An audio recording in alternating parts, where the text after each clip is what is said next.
This short video presentation will briefly review the use of the mannequin and doll for the management of shoulder dystocia.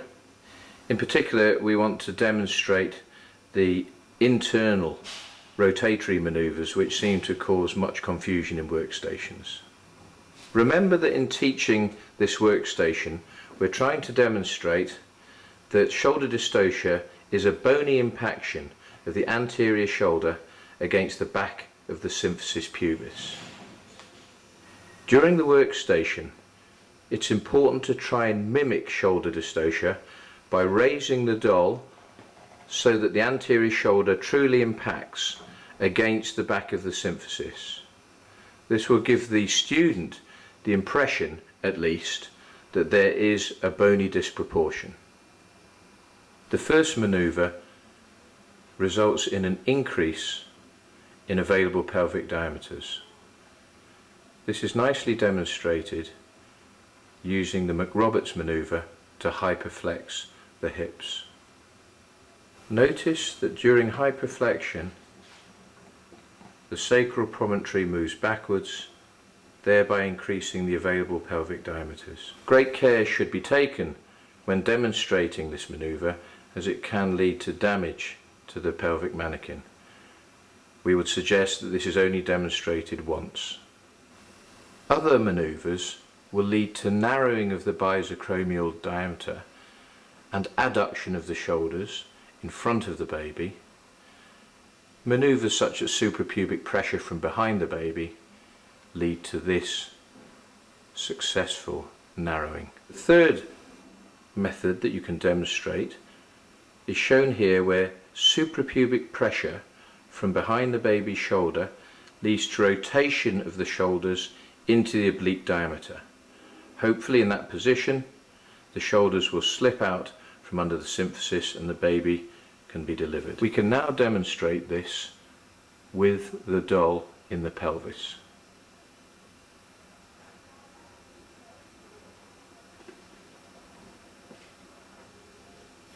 Suprapubic pressure resulting in rotation of the shoulders into the oblique and successful delivery of the baby.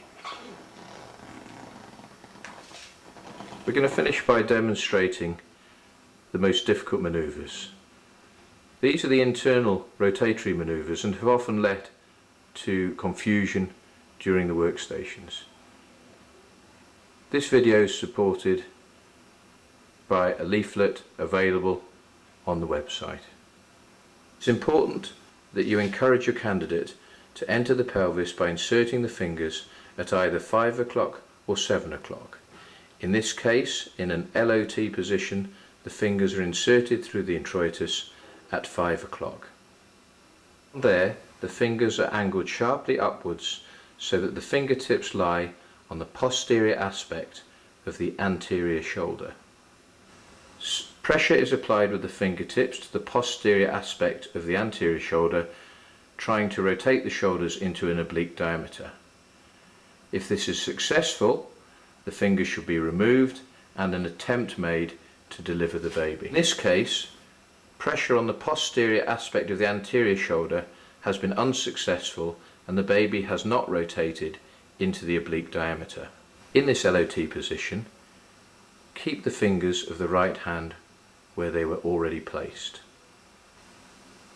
If possible, insert 2 fingers of the left hand at 7 o'clock to lie against the anterior aspect of the posterior shoulder.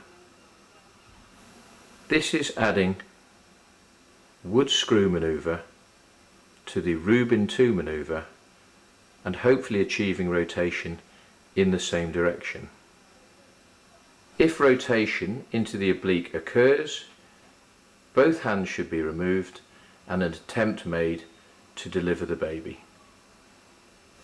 If delivery is unsuccessful, reinsert the fingers of both hands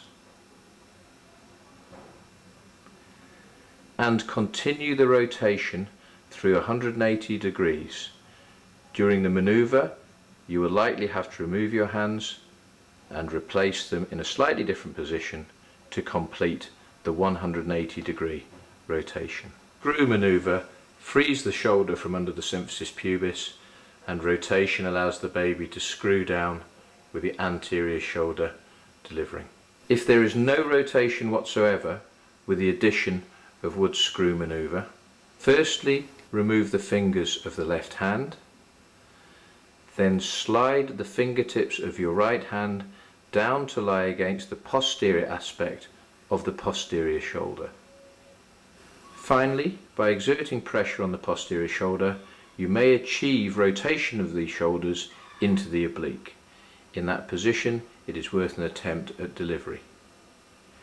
Should that attempt be unsuccessful, reinsert the fingers of the right hand and continue rotation through 180 degrees. This is the reverse wood screw and may result in successful delivery of the baby. To successfully undertake the internal manoeuvres we have just described, it is likely that a generous episiotomy will need to be made, and notice the positioning of the mother's buttocks at the edge or end of the bed.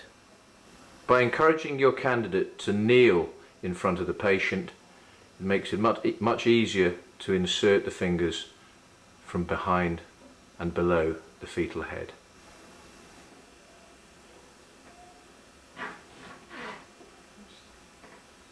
Here are the hands successfully inserted for combining wood screw manoeuvre with the left hand and Rubin 2 manoeuvre with the right hand. In this case, you will see that there is difficulty in inserting the fingers because of a tight introitus.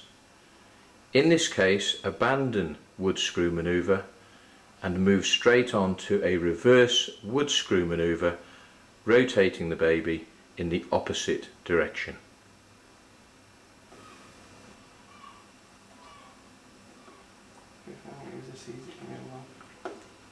To thank my colleagues Dr. Padma Manjuluri, John Short and our little friend in the middle for helping us make this video, I accept full responsibility for this completely amateur effort.